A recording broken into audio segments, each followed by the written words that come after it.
Hi, I'm back again with my book, He's Not Coming Back, and thank you for indulging me. For those of you who haven't read it, I think sometimes it's kind of scary when you think, oh gosh, this book is about a man taking his life. And I wanted to read the first two pages, maybe, just to kind of show you how I tell a story and invite you into my story. First 2 pages. The first chapter is entitled, An Ordinary Saturday in April.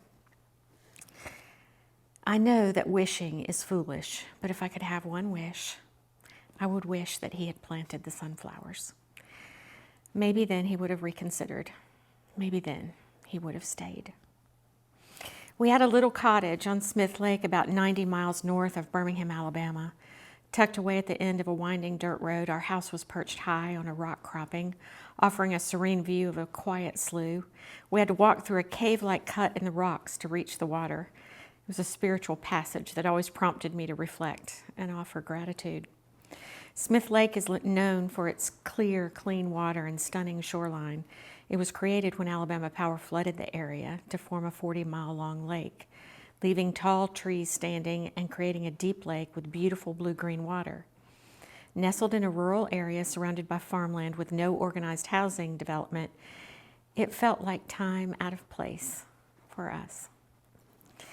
There were so many unexpected experiences that charmed us. I'm a classically trained pianist, and I mostly listen to classical music. Late one afternoon as the sun began to set, I was listening to a Mozart concerto through a small speaker on our porch. I laughed out loud when a few minutes into the concerto, Mozart was accompanied by the loud moos of cows coming in from a farm across the water.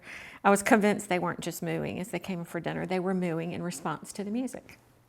My husband James and I cherished that little cottage and the surrounding property, tucked in the woods with waterfalls, wild hydrangea, and mountain laurel. It was our sanctuary. It was a place that felt restorative and peaceful. A long marriage has times when it needs healing.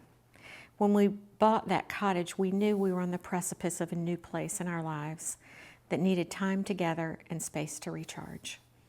My early life was not easy. Hoping to put salve on the pain of childhood abuse, I spent my life trying to create beauty.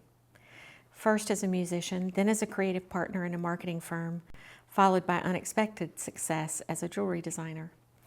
Even though we had been married for over 20 years at that point, I had never shared much of my childhood with James. It was a dark place that I had pushed deep down, and in my mind, there was no point in sharing. It was just too much for anyone else to bear. I've learned a lot about sharing my pain in recent years, but at that point, I was just beginning to let a little of it come to the surface. James was going through a difficult time in his business, which smacked hard at his self-esteem. After his family sold their business, James struggled to find the success he had hoped for in the partnerships and businesses he pursued. He held his feelings closely too, but I could see him beginning to shrink from life, from me, and from himself. So that's the beginning of this story. Thank you for indulging me, and perhaps there'll be more later. Thank you.